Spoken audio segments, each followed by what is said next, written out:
Você vai ouvir agora uma mensagem nos encontros de paz e vida com o pastor Juahiri Palharim.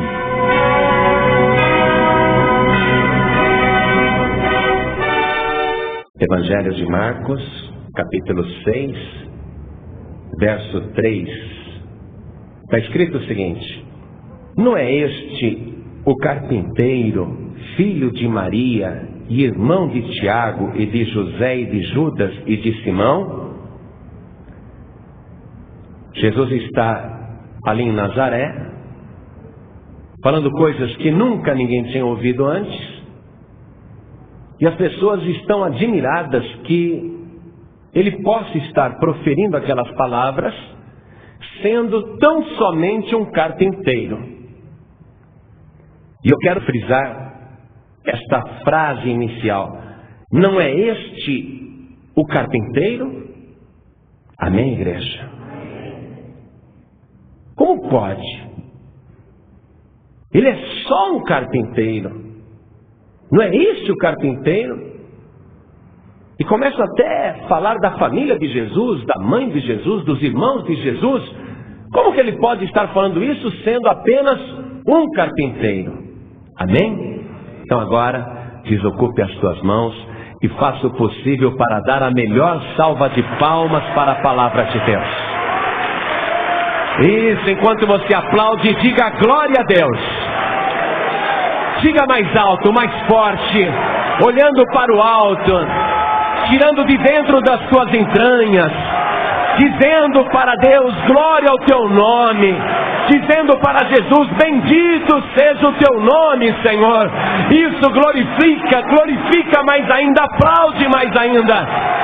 Senhor Deus, nós vamos pregar a tua palavra agora, e que não sejamos nós, mas que o Senhor fale através de nós, e que a tua palavra produza o resultado para o qual está sendo mandada, porque a tua palavra nunca volta vazia.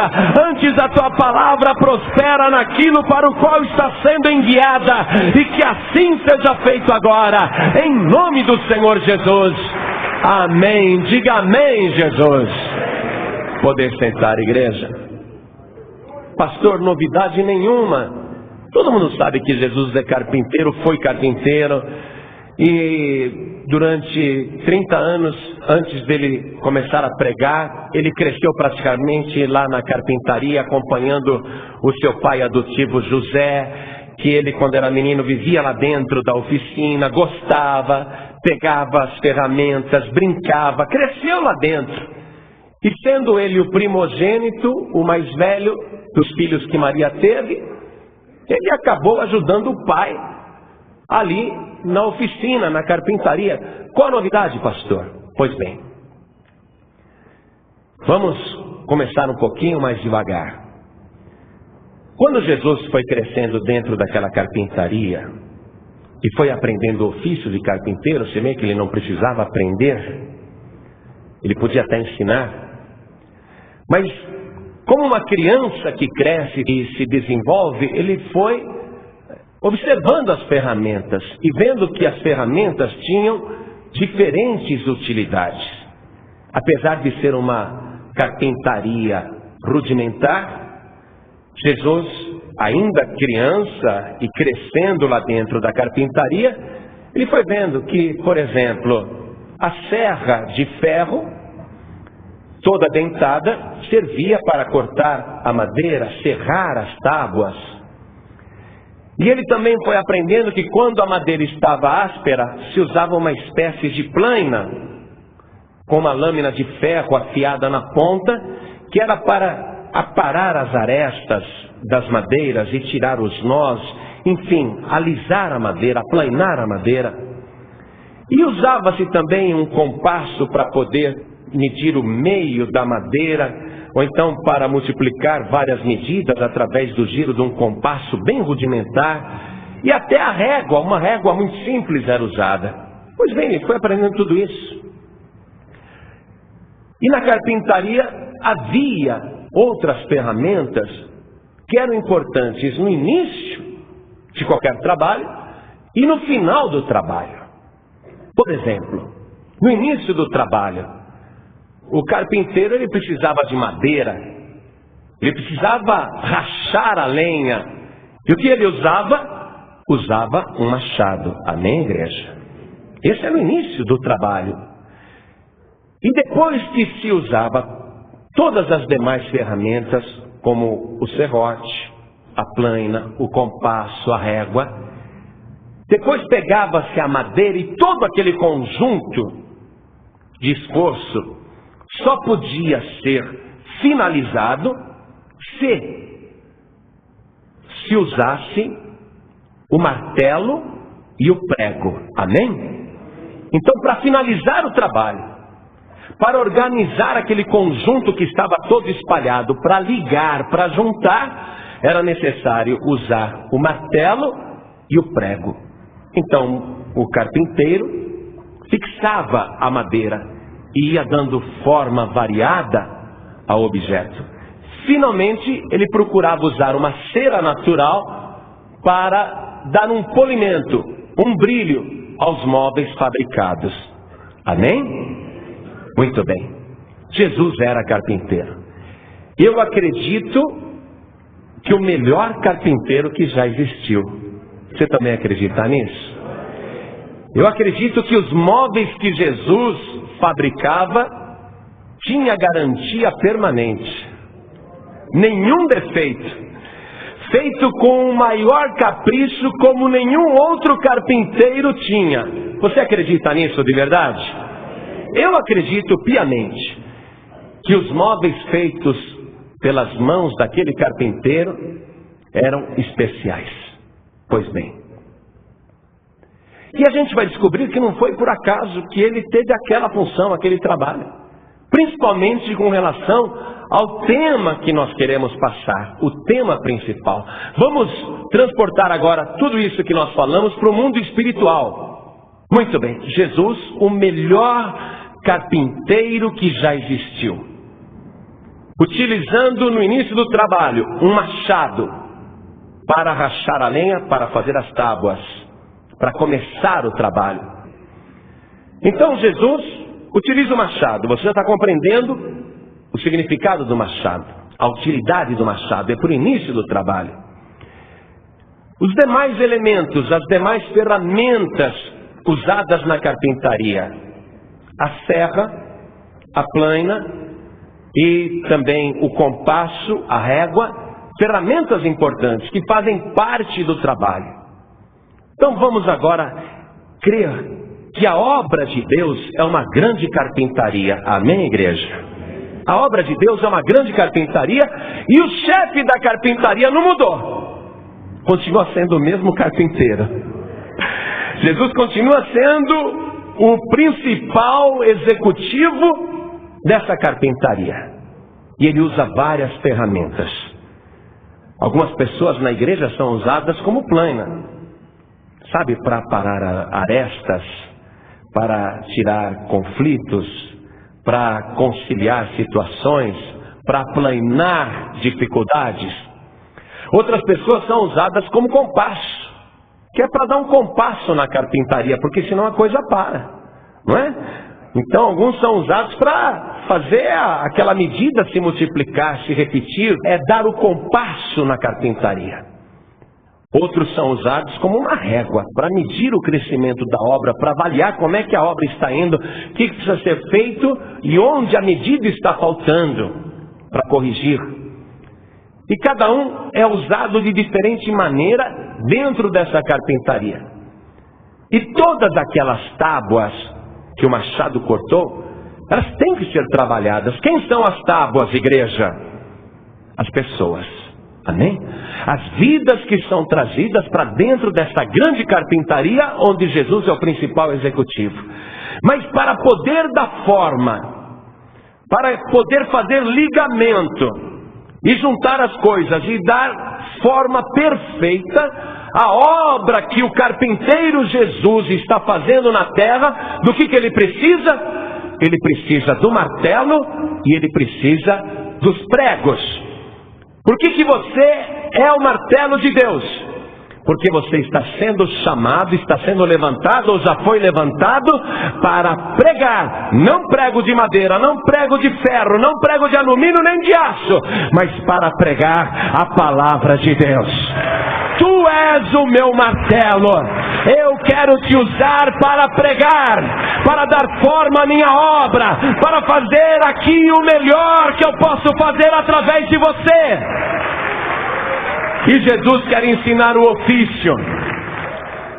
Jesus quer ensinar o ofício para você. Quem quer aprender? Que maravilha! Vamos confirmar que você é o martelo de Deus. Abra comigo no livro do profeta Jeremias, no capítulo 21, no versículo 20. Aqui está escrito o seguinte: que coisa gloriosa! Vale a pena, eu vou esperar você achar aí, porque eu quero que você circule tudo isso que nós vamos ler agora. Quero que você grife. Aqui diz: tu és meu martelo e minhas armas de guerra, e contigo despedaçarei nações, e contigo destruirei os reis. Quero que você passe um grifo debaixo da palavra reis. E contigo despedaçarei o cavalo e o seu cavaleiro. Quero que você grife o cavalo e o seu cavaleiro. E contigo despedaçarei o carro e o que vai nele. Quero que você também grife o carro e o que vai nele. E contigo despedaçarei o homem e a mulher. Quero que você passe um risco embaixo da palavra homem e da palavra mulher. E contigo despedaçarei o velho e o moço. Passe novamente um risco aí embaixo. E contigo despedaçarei o jovem e a virgem. Passe outro traço. E contigo despedaçarei o pastor e o seu rebanho. Passe outro traço. E contigo despedaçarei o lavrador e a sua junta de bois. Novamente um traço aí embaixo. E contigo despedaçarei os capitães e os magistrados. Passe outro traço aí embaixo. E pagarei a Babilônia e a todos os moradores da Caldeia toda a maldade que fizerem em Sião à vossa vista, diz o Senhor. Quem está dizendo que você é o martelo de Deus? É o pastor João Ribe que está afirmando isso. O versículo terminou dizendo: quem está falando é o teu Deus, o Senhor Todo-Poderoso. Sou eu que afirmo: tu és o meu martelo. Eu vou te usar para despedaçar os reis da terra. Eu vou te usar para pregar a minha palavra, para falar ao poderoso, para falar ao homem, à mulher, o moço, a moça, o jovem, o velho, a virgem, ao que conduz o carro e ao que vai dentro do carro, em toda a terra, em todas as nações. Eu te usarei como meu martelo. Nós somos o martelo poderoso, e me admira muito quando Deus diz que nós vamos despedaçar até os magistrados. Os que estão na terra responsáveis pelo julgamento dos homens, os magistrados. E não é por acaso que ele terminou na palavra magistrado, porque os magistrados da terra trabalham com o quê? Eles trabalham com a lei dos homens. Código Civil, Código de Processo Civil, Código Penal, Código de Processo Penal e muitos outros códigos, códigos tributários, etc, e etc. Muitas leis, mas leis geradas pelo homem. E quando Deus terminou em magistrados, Ele está mostrando pessoas que estão acima da lei. Porque você sabia que um juiz, ele tem que ter independência e não pode ter chefe? Porque se um juiz for subordinado a um chefe, ele já não vai julgar com justiça. Um juiz, um magistrado, ele tem que ter independência para dar uma sentença até contra o presidente da República, sem ter medo de represália. Todo juiz é autônomo, todo juiz é autossuficiente. E quando ele diz aqui que nós vamos despedaçar até os magistrados, igreja, isso é muito forte. Porque na terra não existem pessoas mais poderosas do que os magistrados. São eles que decidem, são eles que estão com as leis dos homens. E porque você, martelo de Deus, vai ter até esse poder de passar por todos e até chegar nos magistrados, de poder despedaçá-los. Por quê?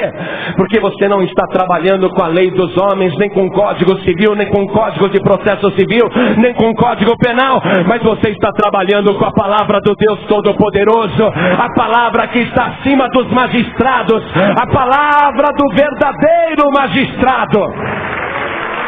Tu és o meu martelo.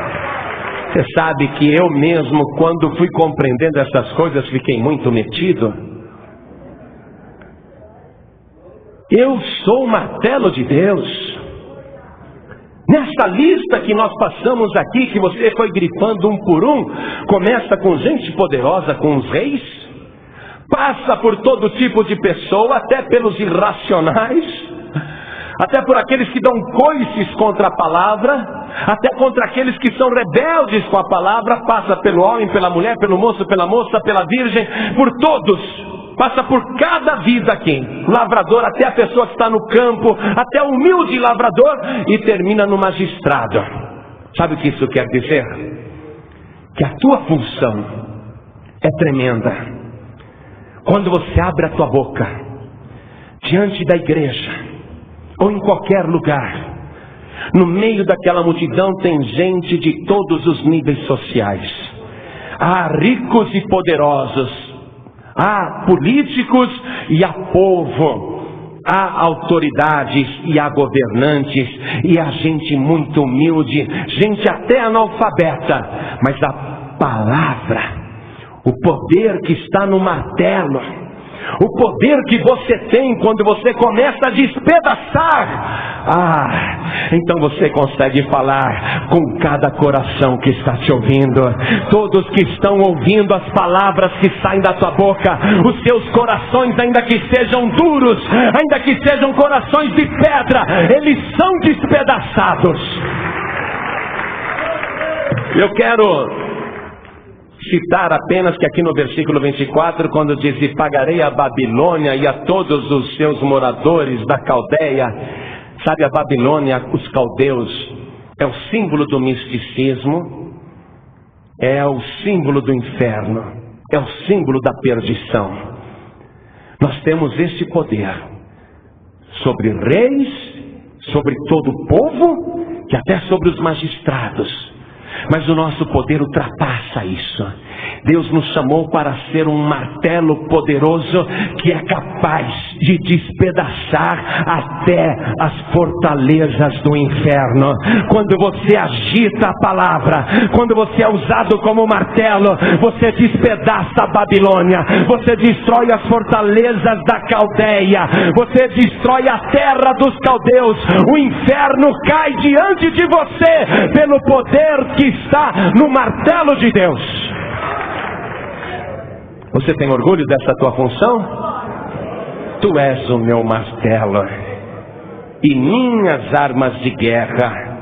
Você sabe que o martelo é capaz até de matar? É uma arma poderosa. Nós somos o martelo de Deus, com todo esse poder. Mas eu quero também deixar claro que o diabo também tem os seus machados e os seus martelos. Por isso que nós somos uma arma de guerra. Nós não somos apenas um martelo que despedaça.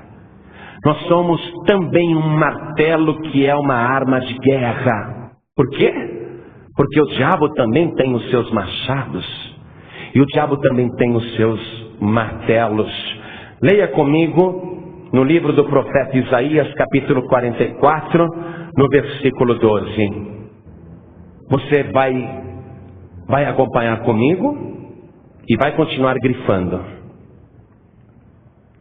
O ferreiro faz o machado. Grifa aí o machado. Esse machado não é de Deus e esse ferreiro não é de Deus também. O ferreiro faz o machado e trabalha nas brasas. E o forma com martelos. Grifa martelos também. e o lavra com a força do seu braço. Ele tem fome e a sua força falta, e não bebe água e desfalece.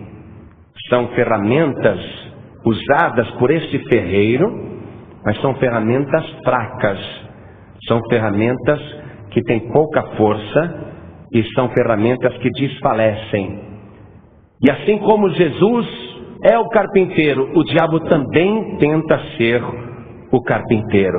Veja o versículo 13.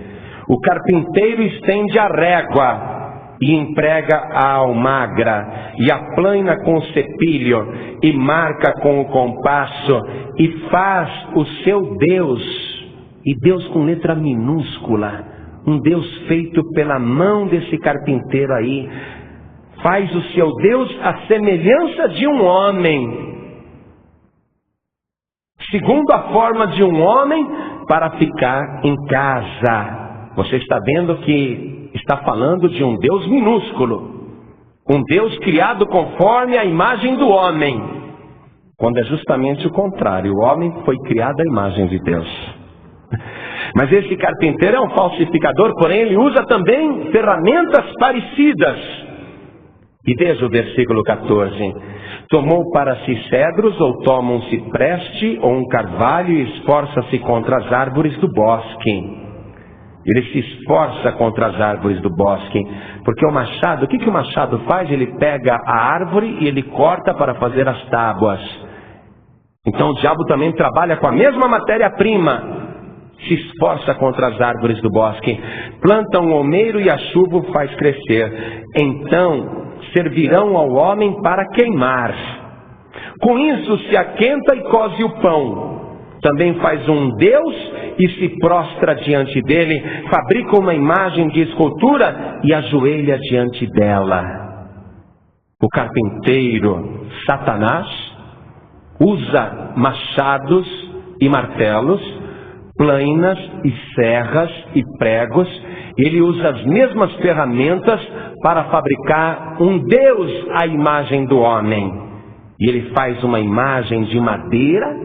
Ele usa a sua habilidade para fazer um ídolo, e o homem enlaçado, ele se ajoelha diante daquela imagem.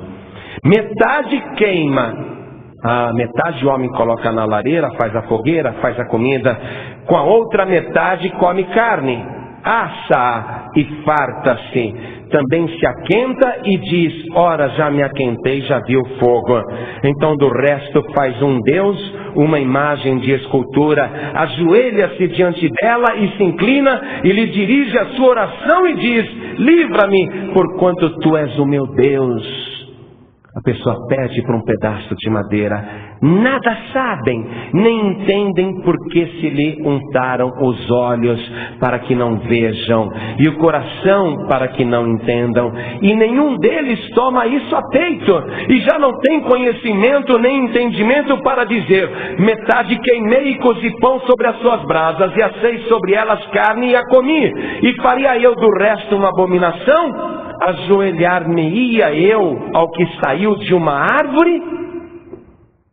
O diabo tem os seus carpinteiros, ele tem os seus machados, os seus martelos e as suas ferramentas para levar as pessoas a uma falsa religião.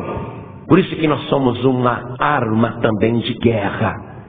Nós somos um martelo não apenas que despedaça, mas nós somos uma arma de guerra. E aqui está o nosso adversário. Aqui está o nosso oponente, e contra quem nós temos que usar este martelo para pregar uma única verdade que está aqui mesmo no versículo 6. Veja comigo Isaías mesmo, capítulo 44, verso 6.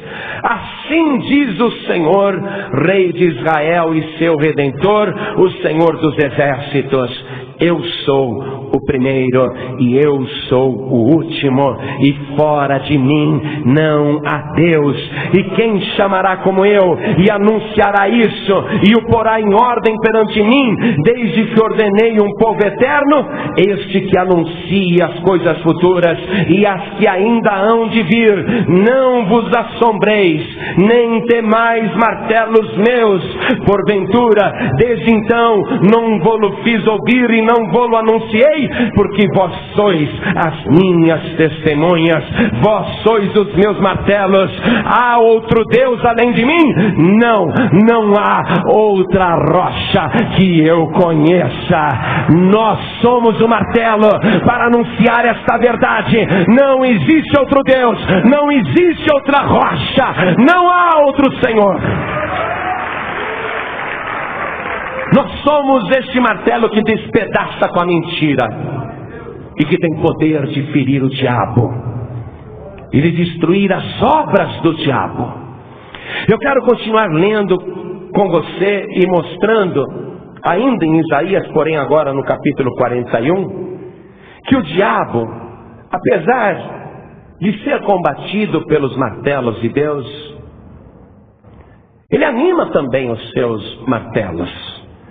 Ele anima também os seus obreiros. O diabo, ele está do outro lado, olha, animando mesmo contra nós. Veja o que diz Isaías 41:7. E o artífice, isto é, o diabo, animou o ourives, e o que alisa com o martelo, ao que bate na safra, dizendo da coisa soldada, boa é. Então com pregos o firma, para que não venha a mover-se. O diabo usa o martelo e o diabo prega. O diabo prega que aquela imagem é boa. Que aquela imagem é boa. E ele anima o ourives. Olha, é boa. A imagem é boa. É coisa boa. Essa coisa soldada, boa é. Mas logo em seguida, no versículo 8, nós vemos Deus animando os seus martelos. Ouça isto que ele te diz: mas tu, ó Israel, servo meu, tu, Jacó, a quem elegi, semente de Abraão, meu amigo, tu, a quem tomei desde os confins da terra, e te chamei dentre os seus mais excelentes, e te disse, tu és o meu servo, a ti te escolhi, e não te rejeitei. Não temas, porque eu sou contigo, não te assombres, porque eu sou o teu Deus. Eu te esforço, e te ajudo, e te sustento com a destra da minha justiça. Eis que envergonhados e confundidos serão todos os que se irritaram contra ti, tornar-se-ão nada, e os que contenderem contigo perecerão. Busca-los-ás, mas não os acharás, e os que pelejaram contigo tornar-se-ão nada, e como coisa que não é nada, os que guerrearam contigo, porque eu, o Senhor teu Deus, te tomo pela tua mão direita e te digo, não temas, que eu te ajudo. Você vai destruir as obras do diabo. Você vai olhar e não vai ver nem resto. Aqueles que eram alguma coisa nada mais serão, porque Deus está contigo. Não temas, porque eu estou contigo. Tu és o meu martelo. Está ardendo o teu coração aí? Tá, pastor, está ardendo. Quer saber por quê? Eu sou um martelo de Deus também, amém? Um martelo como vocês. E eu sei que eu estou falando e o teu coração está ardendo, porque o meu também está. Pastor, e por que o nosso coração arde agora? Pois bem, vamos ver. Jesus está usando esse martelo aqui e o teu coração está ardendo. Vamos saber por quê? Quando Deus te usa, o coração dos outros também arde. Vamos saber por quê?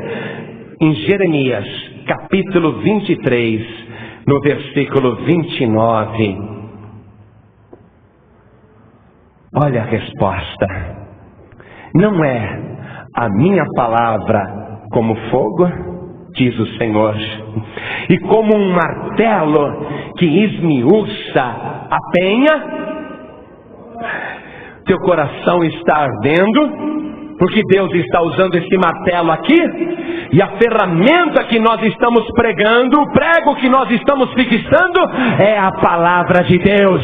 O martelo tem fogo de Deus, o prego tem fogo de Deus. É por isso que o teu coração arde, é por isso que a rocha se arrebenta, porque o golpe do martelo é certeiro. Mas existem martelos que, apesar de até estarem na carpintaria do Senhor Jesus, não são de Deus. E apesar até de falarem de Deus e falarem de Jesus, são falsos martelos. E continuando a leitura aqui em Jeremias 23, no versículo 30 agora, Deus diz: portanto, eis que eu sou contra os profetas, diz o Senhor, que furtam as minhas palavras, cada um ao seu companheiro. É possível a um carpinteiro, por exemplo, no caso, o carpinteiro-chefe, ver dentro da sua carpintaria um martelo que não é fiel e deixar por isso mesmo? Ou ver um martelo que furta a matéria-prima, o prego, que furta a palavra do seu companheiro? Será que o dono da carpintaria, a igreja, o carpinteiro Jesus, vê uma coisa dessa acontecendo e fica por isso mesmo? Ah, tudo é obra de Deus mesmo. Obra de Deus coisa nenhuma. Ninguém pode construir nada furtando. Amém, igreja? Como que alguém pode construir alguma coisa boa roubando? É verdade ou não é? E por que você está falando isso, pastor? Porque está na palavra. Porque Deus é contra esse tipo de gente que furta a palavra do seu companheiro. E ele está na carpintaria, mas ele quer furtar a carpintaria. E hoje em dia está moda, virou moda. Em todos os ministérios está acontecendo isso. Pastores, falsos martelos que saem para roubar os membros da igreja. E o atrevimento é tão grande que eles abrem uma cópia da carpintaria bem do lado da carpintaria, como se a carpintaria fosse um negócio que ele pode roubar a freguesia. E está acontecendo isso inclusive na Paz e Vida. Pastor que sai da igreja, que sai do ministério, porque não é um martelo de Deus, porque não é um martelo firme, ele sai, mas ele sai com aquela visão: vou abrir uma igreja do lado, que assim as pessoas que me conhecem, porque eu fui pastor daquela igreja, elas vêm para a minha igreja também. Deus está dizendo: portanto, eis que eu sou contra os profetas, diz o Senhor, que furtam as minhas palavras, cada um ao seu companheiro. Eis que sou contra os profetas, diz o Senhor, que usam de sua língua e dizem: ele disse. Eis que eu sou contra os que profetizam sonhos mentirosos, diz o Senhor. Ah, eu sonhei, Deus me revelou que eu tinha que abrir uma outra igreja, abrir um ministério. Palavras mentirosas, furtando, enganando. Deus é contra esse tipo de gente. Eis que eu sou contra os que profetizam sonhos mentirosos, diz o Senhor, e os contam e fazem errar o meu povo com as suas mentiras e com as suas leviandades. Pois eu não os enviei, nem lhes dei ordem, e não trouxeram proveito nenhum a este povo, diz o Senhor. Esses pastores que estão dividindo igrejas, eles não trazem proveito nenhum para a obra de Deus. Pelo contrário, eles prejudicam.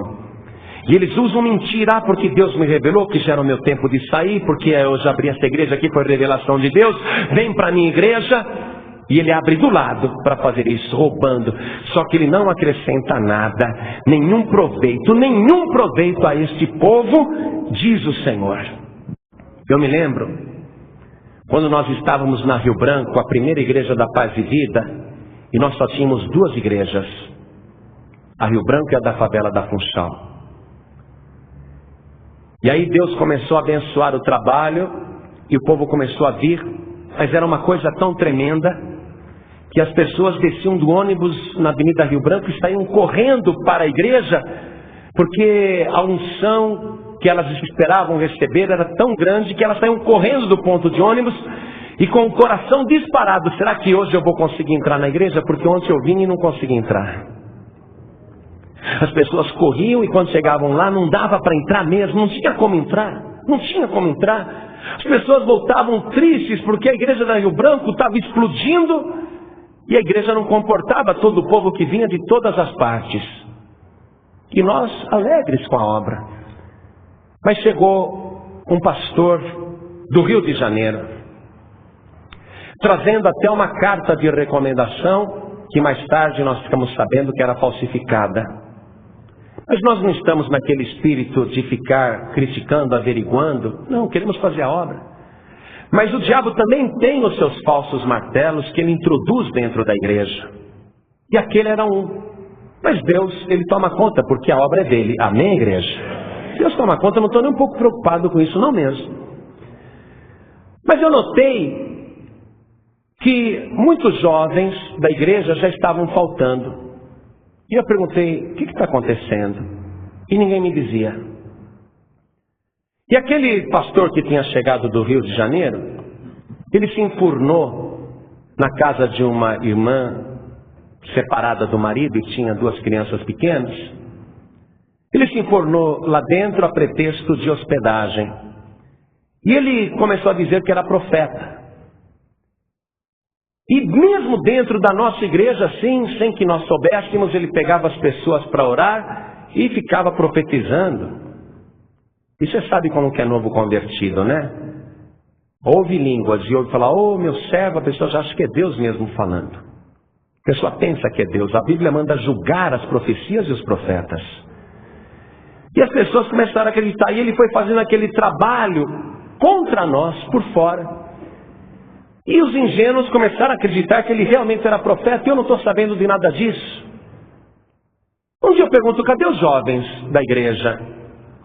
Ah, eles estão indo sempre se consultar com o profeta lá na casa da irmã que ele está morando. Um profeta? Estão indo lá. Falei, cuidado com essas profecias, hein? Julguem as profecias para ver se é de Deus. Um dia eu percebo que daqueles jovens só tinha 2 ou 3. Puxa, o que aconteceu com os jovens daqui? Desapareceram todos de repente? Peguei um que estava firme na obra, mas eu notei que ele estava meio triste assim, sabe? Me olhando com desconfiança. Falei, vem cá, moço. Você vai me contar o que está acontecendo. O que está vendo? Ah, pastor, sabe o que é? É que aquele pastor profeta que atende lá na casa da irmã, e um maldito frequentava até o nosso culto. Aquele pastor, aquele profeta disse que a paz e vida vai acabar. Que tudo isso é só um movimento, que a paz e vida vai acabar. Eu falei, ele falou isso? Falou, pastor, e o povo está acreditando que a paz e vida vai acabar, está indo embora. Ele falou que a paz e vida vai acabar? Falou, pastor. Por isso que os jovens estão saindo daqui indo para outras igrejas. Estava lá na Rio Branco. Eu falei, me chama esse falso profeta agora. Vai lá na casa da irmã e me traz ele aqui. Fala que eu quero falar com ele agora. E ele chegou vestido de terno e Bíblia debaixo do braço. Parece mesmo um pastor. Parece mesmo um homem de Deus. Eu disse, fulano, você disse que a paz e vida vai acabar. E você é um falso profeta. Mas eu sou profeta de Deus. E quem vai acabar é você. Ele, pastor, o que é isso? Quem vai acabar é você. Saia daqui. Expulsei ele da igreja. Mandei chamar a irmã, a dona do apartamento onde ele estava lá enfurnado. Irmã, quero te advertir contra esse homem, que ele é um falso profeta. Ah, pastor, mas eu estou apaixonada por ele e ele prometeu que vai casar comigo. Abre os olhos, irmã. Se ele fosse de Deus, ele não estaria nem morando no teu apartamento. Não, mas ele vai casar comigo, pastor, e nós vamos andar o Brasil inteiro. Eu falei, irmã, ele vai acabar. E se você continuar com ele, você está correndo perigo.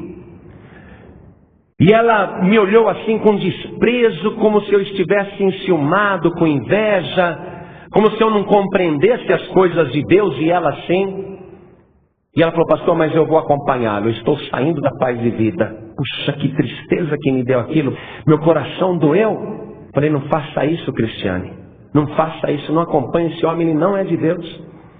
Ela falou, não, ele é sim, ele é profeta, é sim, ele é uma bênção, eu vou com ele. Nós vamos andar o Brasil inteiro pregando a palavra. Falei, Cristiana, não vá. E ela foi. Tem alguém da Rio Branco aqui? Conhece a Cristiane que eu estou falando? A Cristiane foi. 4 meses depois, a Cristiane volta. Pastor, pelo amor de Deus, ora por mim, eu quero te pedir perdão. O que foi, irmã? Pastor, aquele homem, eu fui com ele. A gente casou mesmo, pastor. E eu fui com ele. Mas ele morreu. Eu falei, morreu do quê? Morreu de AIDS. Implorou perdão, recebemos de volta, espero, não sei como é que está Rio Branco, porque isso já tem 3 e poucos anos, ou até 4 anos. Não sei, da moça. Faz tempo que eu não passo por ali. Mas uma coisa eu sei, a paz de vida não acabou. Ele acabou, a paz de vida não. Está crescendo cada dia mais, porque esta obra é de Deus. O martelo ele é feito para despedaçar, e ele é feito também como arma de guerra. Estivemos pregando no Rio de Janeiro. Gente, que coisa tremenda. Pegamos um auditório no Hotel Glória com 1.100 lugares. Falei, vou fazer reunião à tarde e à noite durante 3 dias. A própria gerente de marketing da rádio no Rio de Janeiro ficou preocupada. Pastor, levar 1.100 pessoas à tarde aqui no Rio de Janeiro? Ela ficou preocupada. Falei, então ora. E eu vou fazer 2 reuniões à tarde e à noite, 3 dias seguidos. E chegou na manhã do dia marcado. Eu olhei para o auditório, ele vazio. É de manhã ainda, o horário ia ser só às 3 da tarde. Falei, puxa vida, realmente esse auditório é grande. À noite pode ser até que a gente consiga encher isso daqui. Porque o pessoal trabalha de dia e à noite pode vir para o auditório. Mas à tarde? Puxa vida, meu Deus. Aí eu olhei as cadeiras vazias e resolvi levantar os braços assim e sair orando pelas cadeiras vazias. Meu Deus, vai encher este lugar aqui. E fui passeando pelas cadeiras vazias daquele imenso auditório. E voltei para o meu quarto, fiquei em oração, fiquei estudando a palavra. Quando eu desço às 3 horas da tarde para ver como é que estava, à tarde, tinha 1.700 pessoas dentro do auditório. As pessoas se comprimindo, uma situação fora de controle. E as pessoas que não conseguiram entrar à tarde ficaram do lado de fora esperando a reunião da noite. Só que aí foi chegando o pessoal para a reunião da noite. E a fila foi indo. E passou ali pelo Flamengo, e pegou a rua, e desceu pelo Catete, e subiu e desceu o morro. E a fila continuou, e não parava mais. 3 quilômetros de fila. Tinha até camelô vendendo na fila, vendendo cachorro quente, vendendo água, vendendo refrigerante. O Rio de Janeiro parou, porque o martelo de Deus estava lá, despedaçando em nome do Senhor Jesus, pregando a palavra que despedaça, a palavra que fere, a palavra que penetra, a palavra que transforma. Não estamos falando isso para a nossa glória não, igreja. Estamos falando para a glória de Deus. Esse trabalho que você está, do qual você faz parte, esse trabalho não é do homem não. Esse trabalho é de Deus. E o dono dessa carpintaria é o nosso Senhor e Salvador Jesus Cristo. Ele está fazendo uma obra tremenda. E Ele precisa de mais martelos. Martelos de verdade. Martelos que firam. Martelos que despedacem. Martelos que sejam uma arma de guerra. Eu vim aqui animar vocês. Porque o diabo também está animando lá os falsos profetas, os seus instrumentos. O diabo também anima do lado de lá.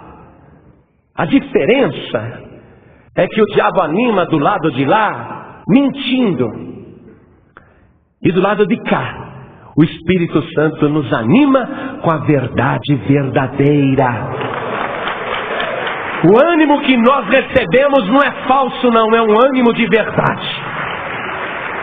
E eu quero, martelo de Deus, que você esteja bem firme.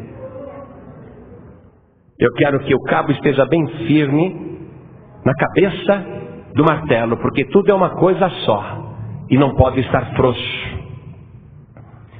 Porque um martelo frouxo não serve para ser usado. O martelo tem que estar bem fixado, tem que estar bem firme. Se o martelo está assim, ó, com folga, com jogo, o martelo tem que ser bem fixado. Amém? Tem que estar firme. Porque já pensou? O diabo vai chegando. Aí o martelo se agita, porque ele é uma arma de guerra. Aí a hora que ele vai golpear o inimigo, escapou. Ficou só com o cabo na mão. Com esse cabo na mão você não faz o diabo correr, não. Pelo contrário, o diabo vai pegar esse cabo e ainda vai bater na tua cabeça. Vai arrancar o cabo da tua mão e vai te machucar ainda, vai te dar uma surra. Então o martelo tem que estar firme, bem fixado. Amém? Nós vamos orar para fixar bem o martelo. E por que que você precisa ser um martelo firme? Por quê? Porque você pode se preparar. Tem um monte de prego nessa carpintaria. E tem muita tábua que precisa ser pregada. Muita tábua. Para fazer uma grande obra. E você sabe que o carpinteiro Jesus, tudo que ele faz é obra perfeita. Então você se prepare. Você esteja firme e firme nesta palavra. Porque a minha palavra é como fogo, é como um martelo que esmiuça a penha. Esteja firme nesta palavra e se prepare mesmo para valer. Porque eu te digo, você vai pregar, martelo de Deus, você vai pregar no Brasil inteiro, em nome de Jesus Cristo. Você vai pregar em toda a América Latina, você vai viajar o mundo todo, pregando e fazendo a obra de Deus.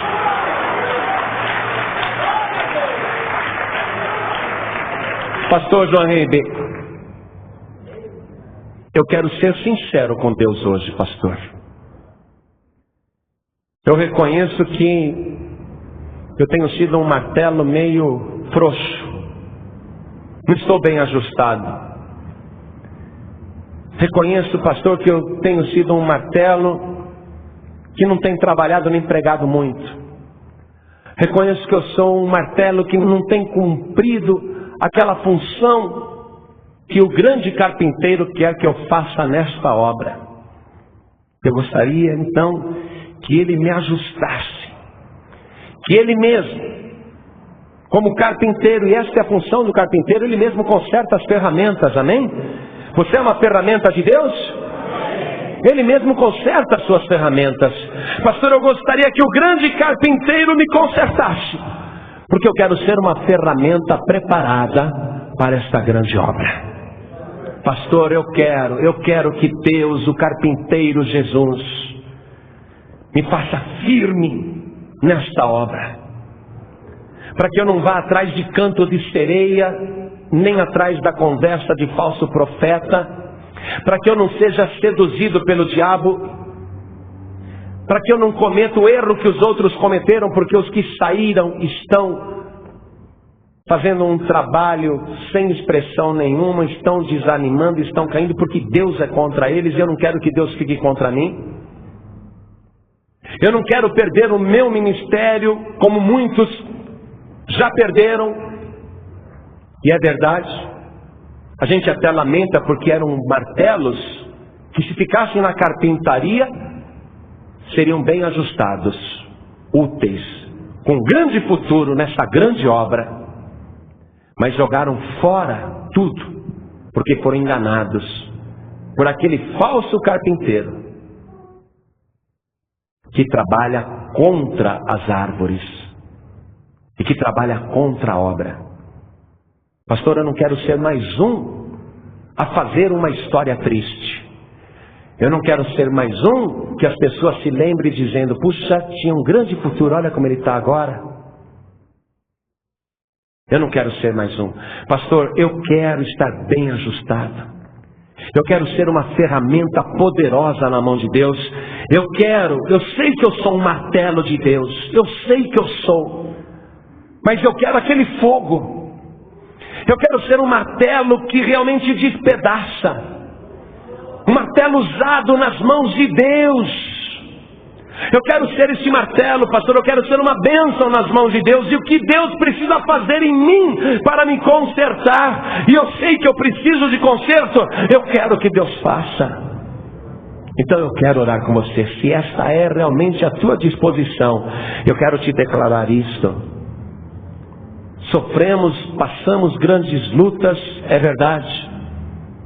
E as lutas que nós passamos foram terríveis. Mas foram lutas que já passaram, amém, igreja?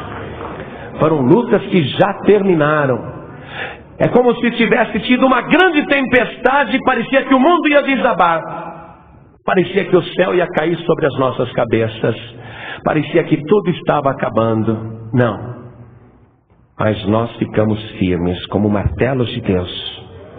E aquela nuvem escura, aquela tempestade já passou. E nós já podemos ver os primeiros brilhos dos raios do sol, do grande sol. Mostrando que um novo tempo está começando. Igreja, assim diz o Senhor: se prepare, porque eu vou trazer as tábuas. Se prepare, porque eu vou trazer o povo. Se prepare, porque eu vou usar você nesta grande obra. Se prepare, igreja. Deus quer te usar. Deus quer fazer isso com você. Mas você tem que ter a humildade de dizer: eu preciso de conserto. Eu preciso estar nas mãos do carpinteiro, porque eu só posso ser um martelo útil se eu estiver na mão do Senhor Jesus. Eu quero estar firme. Eu quero que o carpinteiro, ao me segurar, ele veja que eu sou um martelo firme. Porque o carpinteiro conhece o martelo. Se ele vai pegar o martelo aqui e ele vê que esse martelo está frouxo, não vou pegar esse martelo frouxo para fazer o que eu quero, é muito importante. Eu vou pegar esse outro martelo aqui mais preparado. Esse martelo sim está firme. O Senhor, ele pode segurar na mão e saber que esse martelo está firme. Então, se você não está firme, hoje entrega a tua vida nas mãos do carpinteiro. Coloque tudo que te pertence nas mãos do Senhor, e Ele vai brandir você com coragem. Ele vai te usar com poder e autoridade. Você vai ser um martelo útil nas mãos do carpinteiro. Eu não estou aqui para julgar ninguém, preste atenção. Eu não julgo ninguém. E quando eu falo é porque o juízo já aconteceu. Eu não julgo ninguém. Quando eu falo é porque o Espírito Santo me mostrou que o juízo já foi feito. Então eu só aviso qual é a sentença. Eu não julgo ninguém. E nem quero julgar ninguém aqui dentro. E a intenção também não é te expor a qualquer julgamento. Não. O objetivo desta mensagem é que você seja um martelo firme nas mãos de Deus. Porque um novo tempo está começando na Paz e Vida. E nós precisamos de você, martelo de Deus. E Deus precisa de você firme para esta obra. O objetivo é que você esteja firme. Então, quando eu falar para você vir aqui na frente para nós orarmos, não é para julgar, não.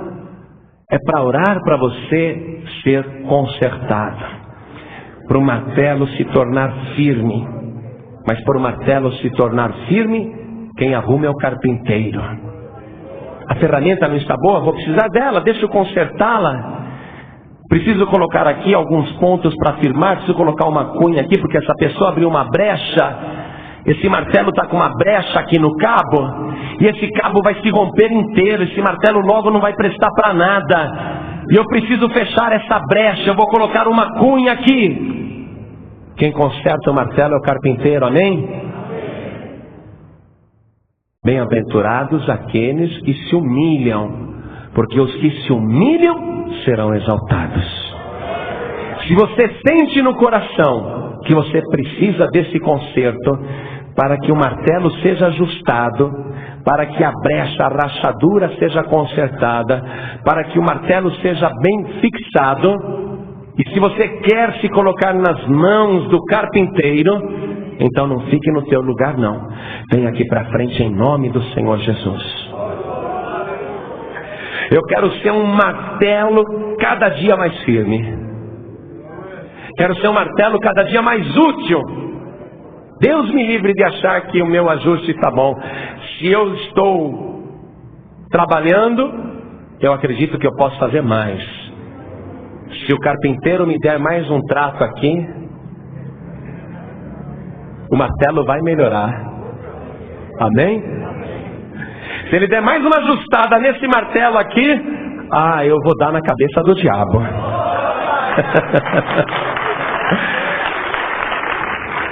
E nós vamos nos colocar nas mãos do carpinteiro. Amém, igreja?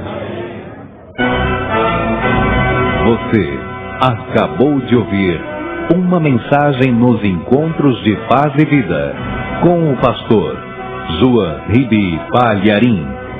Participe você também dos Encontros de Paz e Vida, às 8 horas da manhã, às 3 horas da tarde e às 7 horas da noite. Comunidade Cristã Paz e Vida, lugar de gente feliz.